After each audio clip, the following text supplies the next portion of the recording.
Nova Night ratios for the extra deck. Hope you guys are having a great night and doing well, or a great day, or whatever the hell time it is.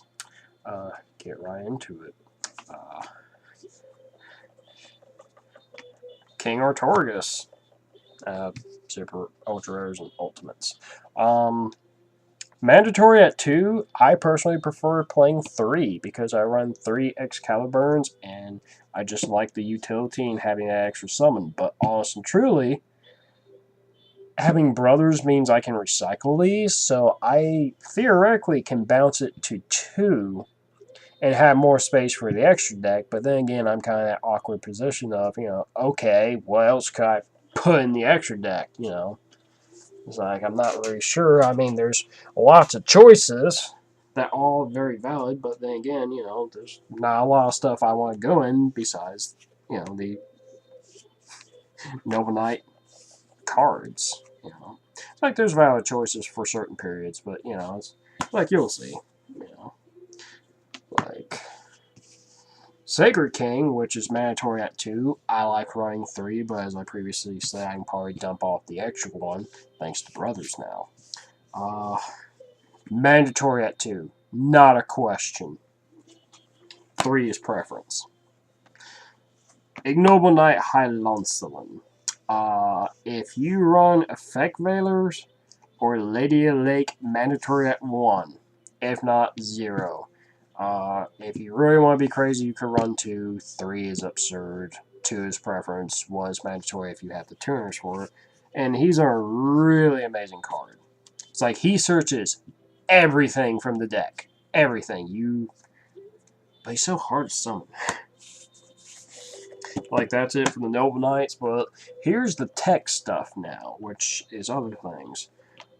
Heroic Champion Excalibur is amazing just for the fact that he can go to 4,000 attack and, dump both Exceed materials, which really make him good.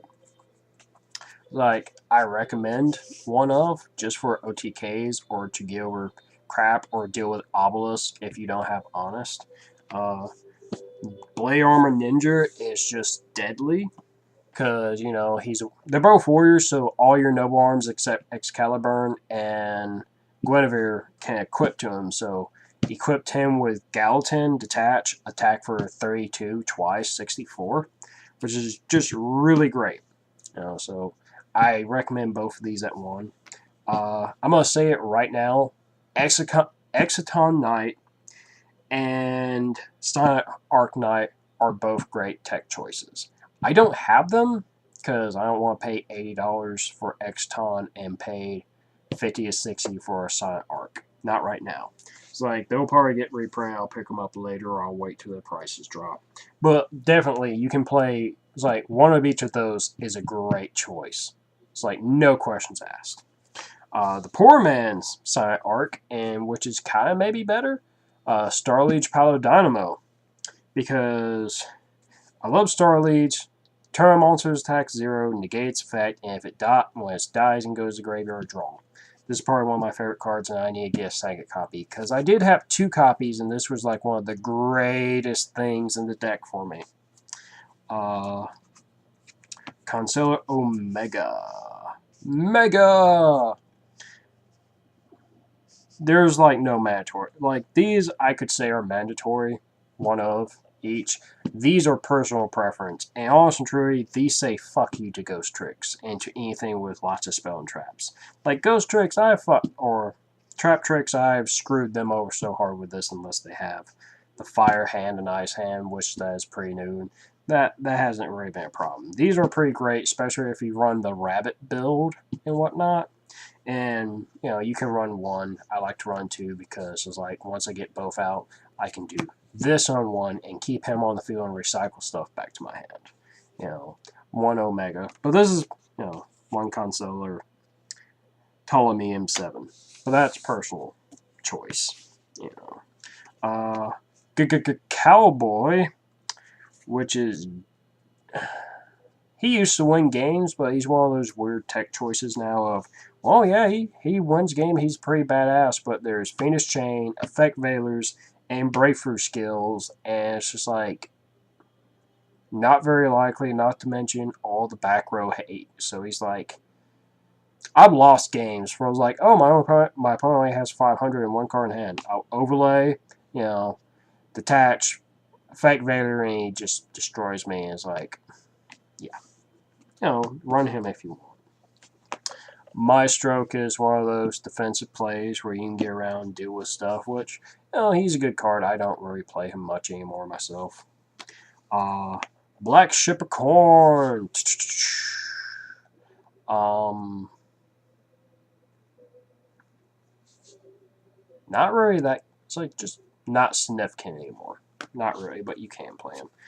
Emerald Gusto really never had a place in this deck and really doesn't matter and really has no place in it now, especially with Brothers, because Brothers does his job better. It's like he's easier, quicker to get out. I mean, you can do kind of cool stuff with this guy. It's like, overlay, detach, special summon out Artorigus from your graveyard if you're playing him, which most people won't. So this is really just kind of a waste of a card. It's like target 3 monsters in grave, while Brothers can recycle Noble Arms and Noble Knights. For the higher rank stuff, Volcasaurus, which is just a really epically strong play to make. In the right situations, this will win you games. You will almost never summon it, but I really think this lovingly deserves a place at 1. It's a pretty epic card, but it can be stopped. So, not the greatest card, but it's pretty epic. Oh, look, we're almost through. Teus, Keeper of Genesis. This is a pretty epic opening game. This is a pretty epic card, depending on when you summon it. It's like, I don't really pray anymore, but in the right situations, it's like, screw your field. Screw the opponent. It's like, late game, you can't do any big king plays or anything. Drop, summon Ector or whatnot, and just go into him and attack. Attack, kill a monster, then pop a card. This never, it's not a bad, it's not a great card anymore, but it's certainly not a bad card.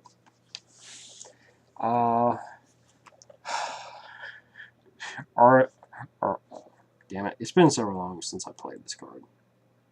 Adrius, Keeper Armageddon. I just like running him because twin brothers, and he's pretty good, but not mandatory. Blah, blah, blah. It's like you can run him, but there's better tech choices. Which actually, that reminds me of another card I should have shown. Sorry. Because you're running, I hope, Effect Veilers in your deck, you can summon Armides, Keeper of Boundaries, aka Keeper of Restraining Orders, and the deck, which is really good against Boojins and Ghost Tricks and other bullshit. Well, kind of Ghost Tricks. Kind of. Against a lot of bullshit things, which, I used to drop him a lot when I ran one Photon Thrasher. Because, like, Special Summon Thrasher, Null Summon Veiler, sink into this and just start attacking and just ruin your day. It's like, just wanted to mention that real quick. And the last card, which I really feel is mandatory at 1, is the One Gaia Charger. It's like, you won't go into him often, but there will be that time when your opponent sets a monster face down and you have a rank 5 on the field. And you're just like, I want this game over and I can end it now. Boosh, summon, attack, over. Don't care if it's a marshmallow, you died. So, mandatory at 1. In my opinion. That's it. Later.